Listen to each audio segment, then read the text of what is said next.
once in a while during your career, you get a job which you see as being a very important, major one. This is certainly one of them.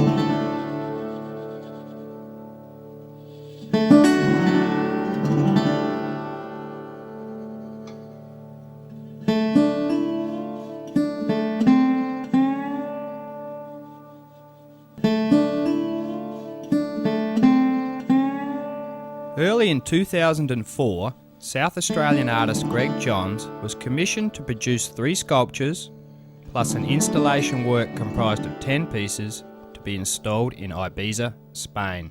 I always say to people, I hope this isn't on an egotistical level, but I've been told that this is the most major commission Australian sculptors had in Europe. The sculptures were commissioned by Javier Mole and were to be installed at the headquarters of one of his many newspapers, El Diario. A very major opportunity to place sculpture with a building I feel good about architecturally, with quite a bit of space, and with a great deal of freedom being given to the artist. Whether it was a commission in Adelaide or Darwin or China or wherever, I think visiting the site's a very important thing to do. It's really to gain a sense of place, of what that place is about, so that you then don't plonk sculpture, really. English speakers tend to say Ibiza. The Spanish pronunciation is Ibiza, but Catalan is the most common language of the island, and they say Ibiza.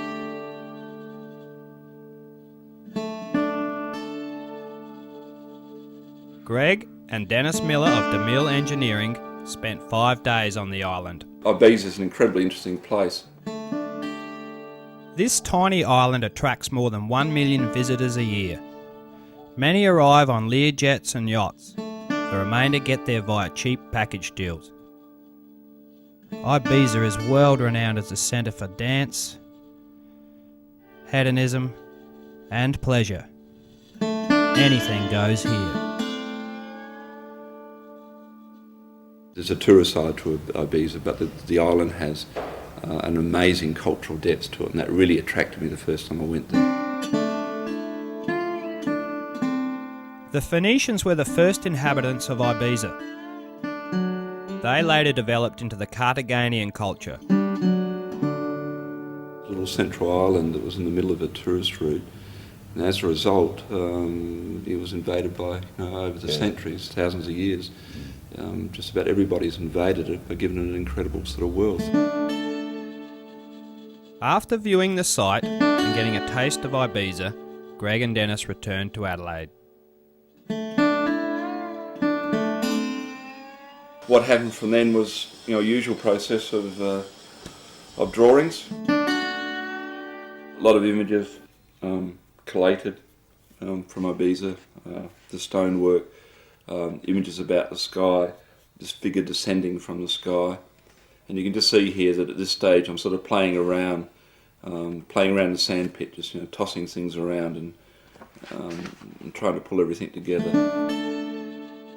While I'm an Australian sculptor working there, a lot of the imagery does come from that place as well. You'll see that in some of the forms I've used, you'll see influences from earlier Roman sculpture and Greek sculpture and influence from the Moors.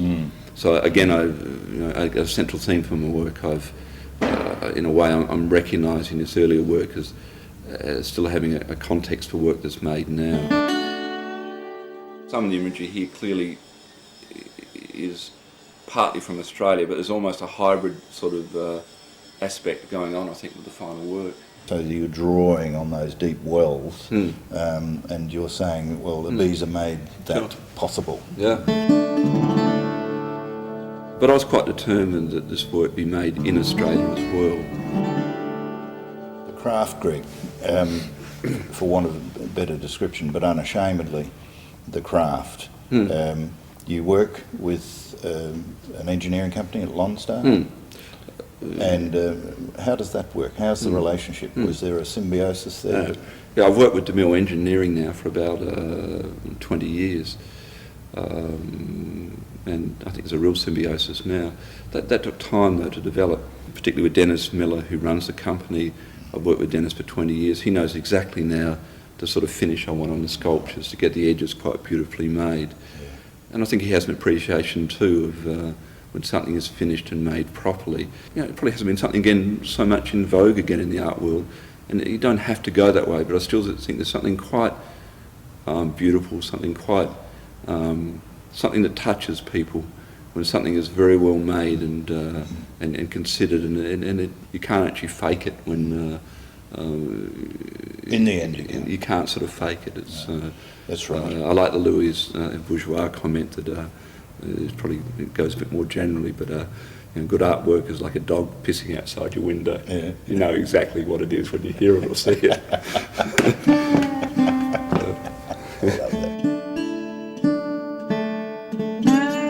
After the drawing stage, Greg then produced timber templates of the 10 installation pieces. These had to be provided very accurately for the fabricators down at DeMille Engineering. It's been laid out, as you can see, exactly 1-to-1 scale. It's been scaled up from some small drawings, and what's important here is just getting these forms right. You know, just the proportions right. It's really visual decision making, but also so that when the piece stands up, we need to check it that there's no foreshortening going on or anything that's unusual. I'm looking at the proportions, but I'm also working out the forms really quite closely, so that with a curve like this, you can see I've been playing around with it, and I'm trying to get, I guess, on a visual level, a curve that I'm really pleased with, that I'm satisfied with. Then in the end, this will be a final 1-to-1 template, which will go down to the fabricators to be fabricated from there. So it has to be resolved, and everything on this has to be right. But there has been a couple of days playing around going on with this.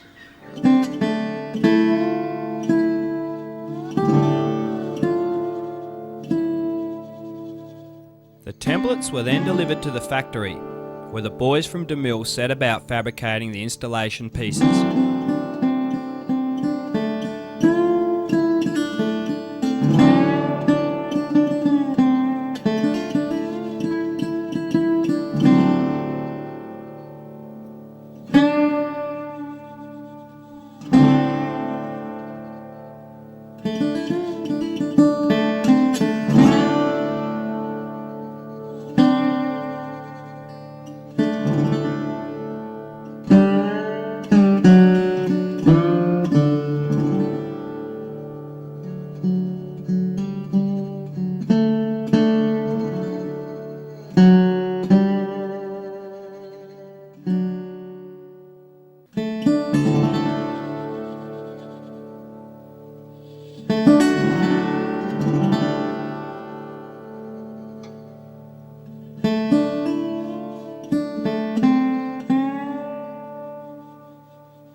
"300 individual stones were fabricated out of Corten steel.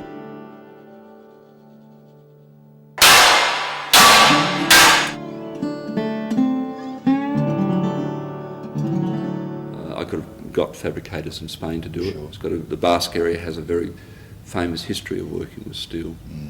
But I like that notion of it being made by, by a company, particularly in Adelaide.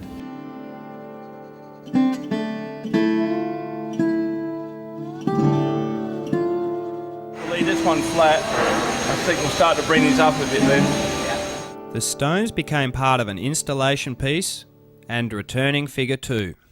On Ibiza there's wonderful stone walls, absolutely gorgeous stone walls with interlocking stones. I'm using these forms which have been seen on Ibiza in a lot of the sculpture over the centuries. The building also has impacted on the sculpture, partly architecturally. If you look closely at the building, you'll see some forms that come down from the ceiling as you walk into this building, and these have been repeated partly in the sculpture. And I've also played off the stainless steel columns. There's also a medium-sized piece which sits outside an area which has been built adjacent to the building for performances. And one other final piece which is two interlocked spiral figures. The height of this is going to be 6 metres 6 high. metres. All 6 right. metres high. All right. And we've scaled it off at 9.23 to the model you supplied us. All right. All right. All right. Well, that's great. So Scotty's just beginning to cut out the plates on this, isn't he? Yeah, just starting now, yeah. All right. Is scale important? Does the viewer stand inside it, outside it?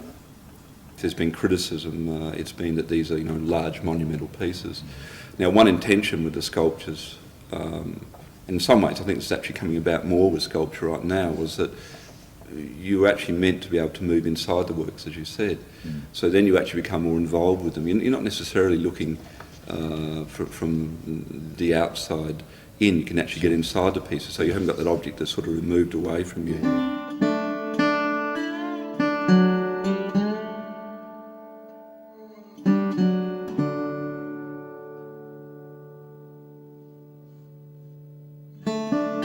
Finished pieces were moved outside to age and were visited by Javier Mole and his wife Arantxa. Hello, how are you? Nice to see you. Nice to see you. There is some discussion as to whether the Guardian figures may be too big for their proposed position. It's the only concern that they have. It still may well work here. I think so. It still work. They're very happy with this. We love it, really. I'm sure that it will be beautiful in our island, in our newspaper in Ibiza. Before the sculptures started their journey, an open day was held. And then this looks as though it's free floating up the top. And the transport side for this is one of the always one of the bigger issues. In some ways, the making of the sculpture in Adelaide here was quite easy, relatively easy. Moving the sculpture over to Ibiza by sea was a logistical nightmare. The size of it may be difficult, so we may have to join it and cut it through here, then on site weld that joint up. All right, so we might have to cut the piece in half, and then when we get it over to Spain, we'll actually... We won't cut it in half, we just won't weld that when we're building it. All right, okay. Leaving the Guardian figures in two pieces was not enough. They were still too big to fit a ship's flat top. They now had to be cut back into pieces before leaving Adelaide.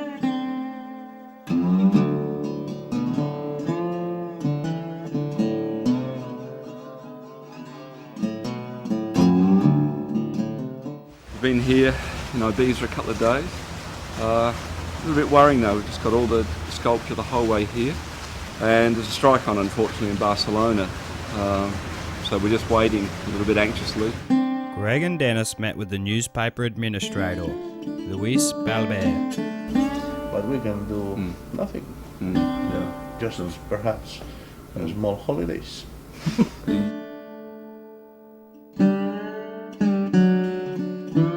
We must try to get it done if we can by Friday, or we're going to be, the Australian expression will be fairly stuffed. So. The following day, the strike broke. It's been pretty difficult with the language, but I think we're starting to get somewhere, and we've just heard that the truck's about 20 minutes away. Sculptures are here, great, they're actually here. Great.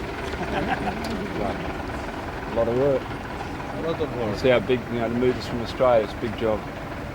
Y esto promete. I think it's going to be... Yeah. We've lost 4 days, so now we only have about 3 days to install the sculpture, and that's a lot of work. Some pieces have to be put back together, so we're going to be very busy the next 3 days.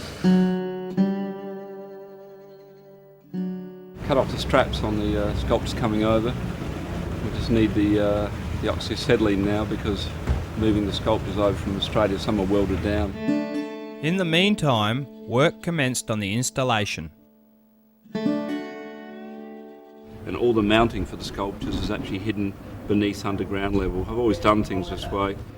The more attention you can pay to the detail, everything works a lot better, everything's a lot finer, and everything looks a lot better in the end. So it's quite important to get all these sort of things right. check to see the sculptures are very level. They're looking right, they're level with the building, looking vertical and straight, trying to be fussy all the time.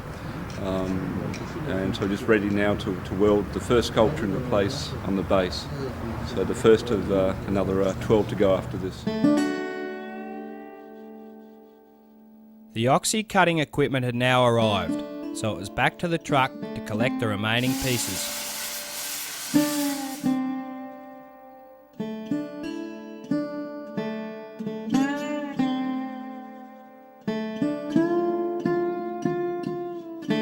It's all happening, all the sculptures are going into place, so I quite like the stage. A lot of energy around.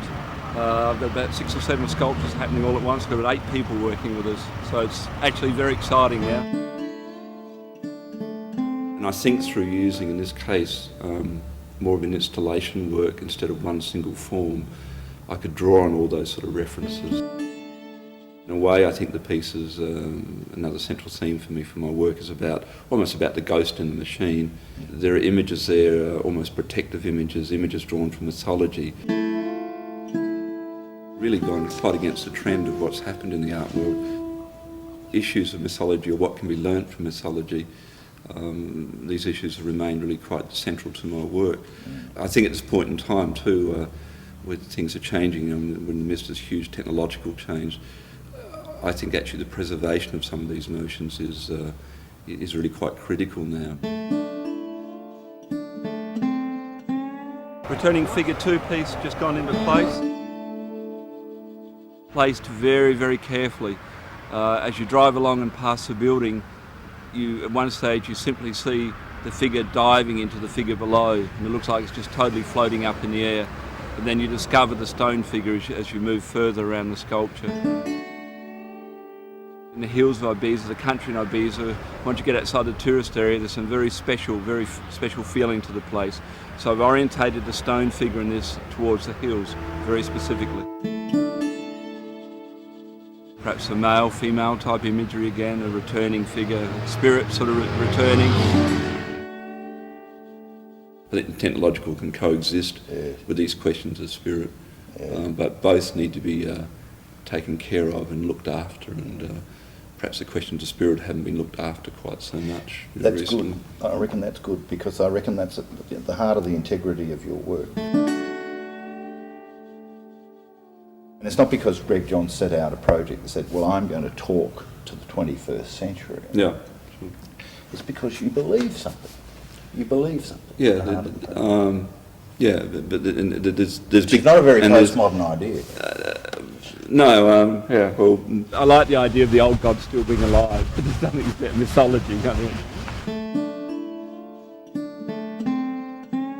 Day 2 of the installation. Starting to feel very pleased with the way everything's going. We've got all the installation work in. Been a lot of work yesterday, and everybody's feeling a bit sort of tired from it, but quite excited. With 2 days remaining, the main task now is to reassemble the Guardian figures.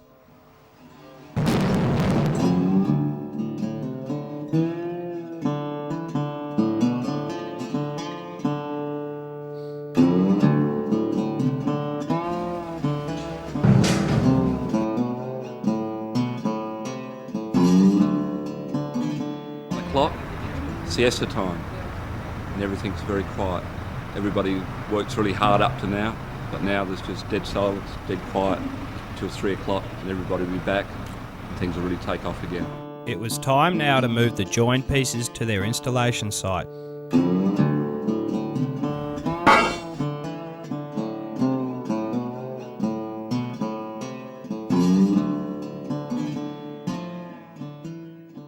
On that angle, 45. Have you got a, you have, I think, your spirit level's got an angle on it, hasn't it?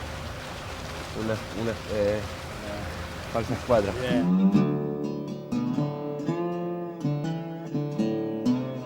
What's been done now is the rigger's work. It's actually very complex.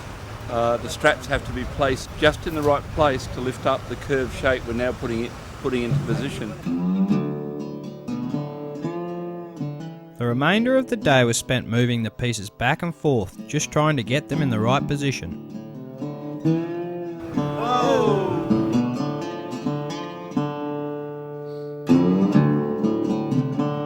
top section was on and then taken off again numerous times throughout the afternoon.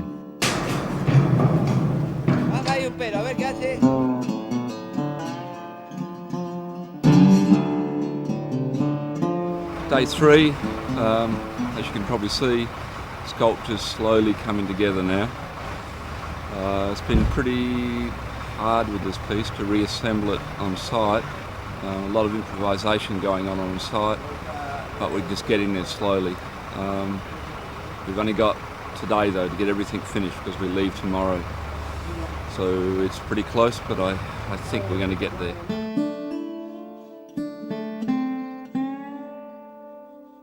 Very demanding. Oh, it was real nightmare type stuff really to do that, and then under extremely hot conditions.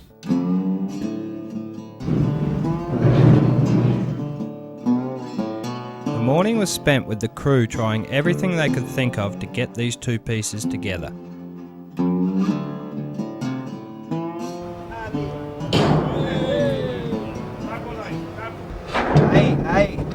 Apriétale. About 1 o'clock, and I think we're starting to win. The last piece is coming together, and again it's been very difficult because no equipment here to properly pull all the sections together, which weigh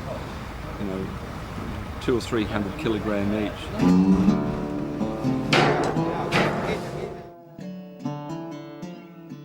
After a few more hours of levering and manoeuvring, the Guardian figures were finally in place and ready to be welded together.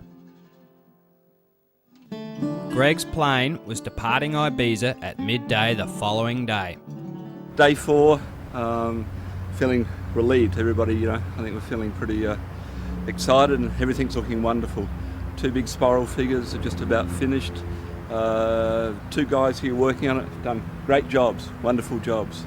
Fantastic work. Great. Thank you. Gracias. Wonderful. Guardian figures has always been quite a seminal work of mine, really.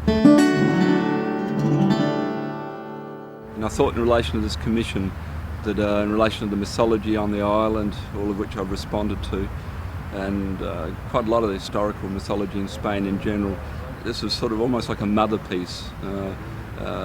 That's why I wanted to do it as part of this commission, almost like the 2 male and female figure, almost herding over all the other works in the commission. I'm very pleased that in relation to the scale for the building, we thought about it very carefully, and I think it sits here, it's very spectacular from the street. You can see it as you drive by. About 1 hour to go, and as per usual, it's right down to the line. But just the final stainless steel sculpture going in front of the theatre building here. A reasonably human scale piece. Used stainless steel on this piece. It sort of responds to, there's a large web structure above the architecture on the roof. It relates to that. What's the metaphor for you in that? You seem to have an abiding interest in that fractal idea. Yeah, one unit often repeated to build up a larger structure. What interests me, I guess, is that unit in terms of it talking about some form of underlying unification in the universe and in the world in which we live. That notion of interconnectedness is certainly still one of the main themes, I think, beneath my work.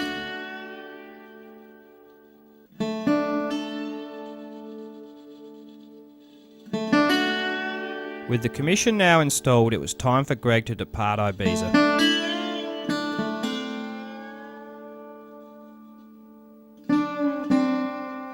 We're just doing some final clean-up, a little bit of polishing on some of the sculptures, and I think they're all, in relation to the site, they're all looking very, very good and really pleasing.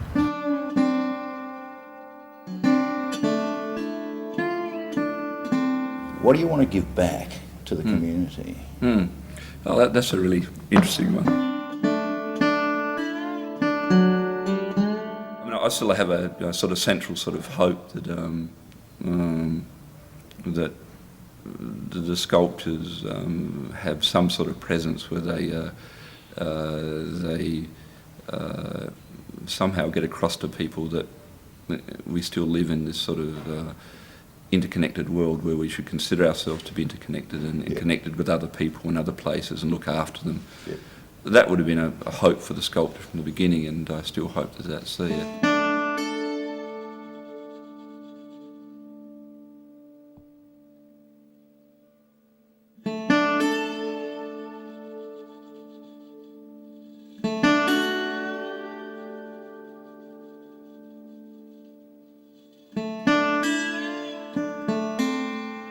In a way, with postmodernism, I think I've actually taken a few drops of postmodernism. I mean, I like the way postmodernism loosened up a lot of philosophical questions, so that you know you don't get quite this is exactly the case and this is exactly the case.